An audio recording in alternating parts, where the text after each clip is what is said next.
would you say you're for U.S. helping Zelensky, funding his war against Russia and defending him? You're for that? I'm for that, yes. Okay, tell me why. Ronald Reagan, if he was sitting here, I think would have understood the value of the United States being able to basically defeat and dismantle the Russian Empire for the cost that's roughly less than it costs to fund the US Marine Corps every year. It's a big sum overall, but it's relatively, in defense terms, a relatively modest amount. You are debilitating the ability of a monstrous Russian Empire to project power. It's no cost to American lives.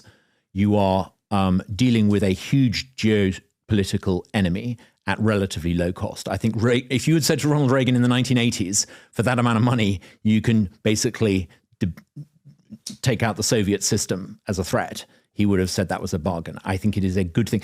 Incidentally, I think it's also a good thing to show tyrants, not just in Moscow, but in Beijing, that you cannot use might to invade other countries. This is, I think, why Ukraine is so important. It's not just important for the Poles and the Baltics and the Europeans.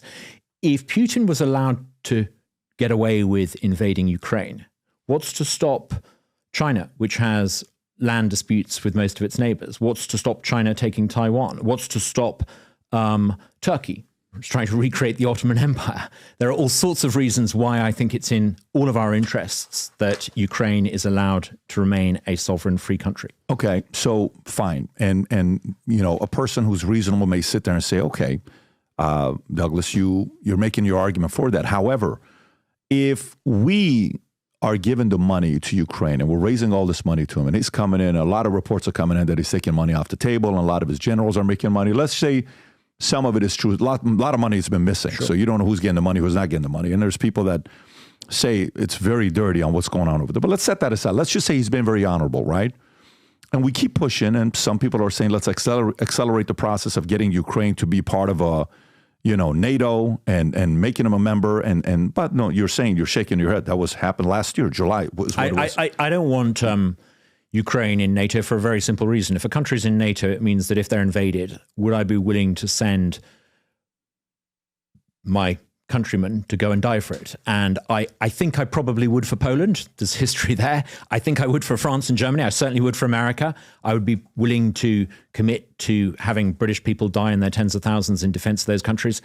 I'm not sure that I would want to do that in Ukraine. You got to draw the line somewhere. And for me, Poland is probably the boundary. Well, that's good you're doing it. But a lot of last year was support for Ukraine. Yeah, last year, July 12th, New York Times. This is when Biden was given the support for Ukraine.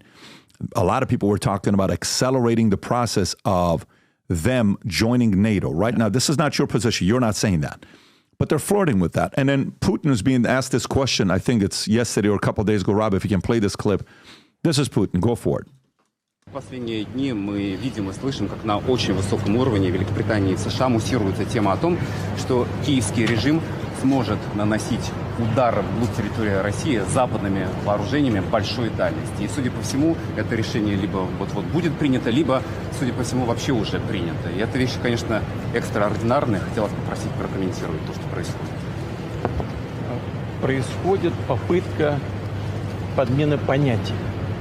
Потому что речь не идет о разрешении или запрете киевскому режиму наносить удары по российской территории. Он и так наносит с помощью беспилотных летательных аппаратов и другими средствами. Но когда речь идет об использовании высокоточного оружия большой дальности западного производства, это совершенно другая история. Дело в том, что я уже об этом говорил, и любые эксперты это подтвердят, и у нас, и на Западе, наносить удары современными высокоточными системами большой дальности западного производства украинская армия не в состоянии. Она не может этого делать. Это возможно только с использованием разведданных со спутников, которыми Украина не располагает. Это данные только со спутников или Евросоюза, либо на Соединенных Штатах, в общем, с натовских спутников. Это первое. Второе, и очень важное, может быть, ключевое, заключается в том, что полетные задания в эти ракетные системы могут, по сути, вносить только военнослужащие стран НАТО. Украинские военнослужащие делать это не могут. И поэтому речь идет не о том, чтобы разрешать украинскому режиму наносить удары по России этим оружием или не разрешать. Речь идет о том, чтобы принять решение о том, что страны НАТО напрямую участвуют в военном конфликте или нет. Если это решение будет принято, это будет означать не что иное, как прямое участие стран НАТО, Соединенных Штатов, европейских стран в войне на Украине. Это их прямое участие. И это, конечно, существенным образом меняет саму суть, саму природу конфликта. Это будет означать, что страны НАТО, США, европейские страны воюют с Россией. А если это так, то, имея в виду изменение самой сути этого конфликта, мы будем принимать соответствующие решения, исходя из тех угроз, которые нам будут. Do you agree with him on what he's saying?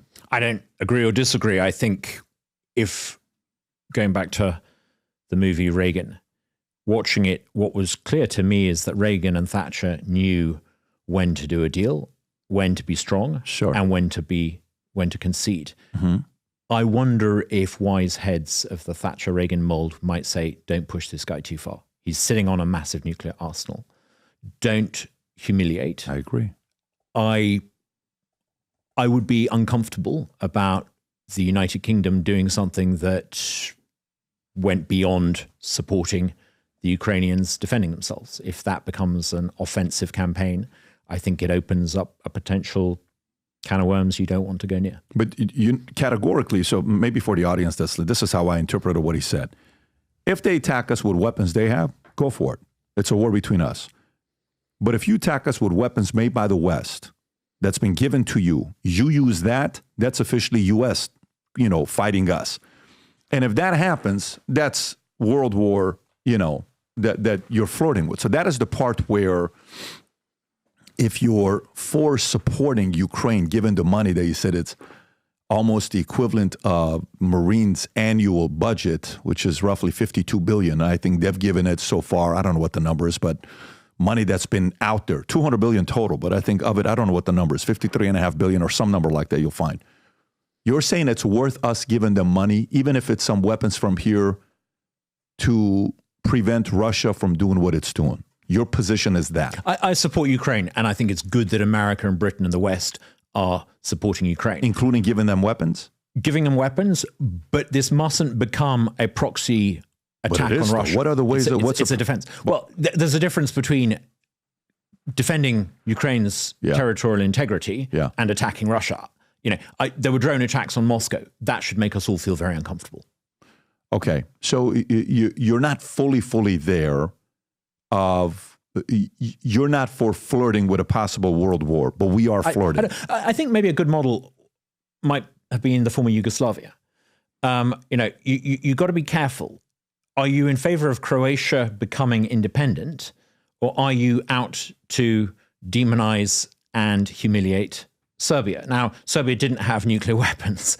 When the US ended up bombing Serbia, they could kind of get away with it because it was only Serbia.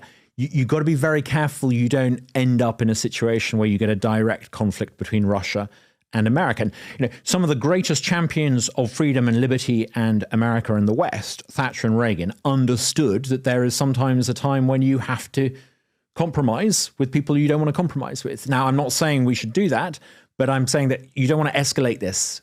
Russia is a nuclear power. There is a real danger, I think, if you make this a NATO-Russia conflict, you don't know where it's going to end. Yeah, and did you hear Erdogan talking about taking Turkey out of possibly leaving NATO to join BRICS? Did you see that last week? I heard about that. Right. I mean, I've become increasingly uncomfortable with Turkey and NATO. Turkey's bid for BRICS is always strategic and symbolic. Some analysts says spook the West. Turkey's a great disappointment. I used to believe 20, 30 years ago that Turkey showed that we were all converging towards a sort of end of history of liberal democracy. And Turkey was a sort of prime example of that. I think what we're seeing in Turkey under Erdogan is Turkey almost reverting to a sort of an Ottoman tradition. And it's a big disappointment what's happened in Turkey over the past 20, 30 years. Interestingly, Turkey's become increasingly unsuccessful economically precisely because as it becomes more traditionally Ottoman, I think it's starting to create a political system that makes it harder for the economy to grow. So the incredible growth in the Turkish economy over the past 20, 30 years, I think, is jeopardized as well. Got it. Hi, everyone. I'm Douglas Carswell. You can join me on Minect, where you can ask me any question you want. Why I believe in American exceptionism. What made me leave Brexit Britain and come to Mississippi, the greatest state, I think, in America. You can ask me any question you want, and I'll answer it directly. Look forward to hearing from you. So if you like this clip and you want to watch another one, click right here. And if you want to watch the entire podcast, click right here.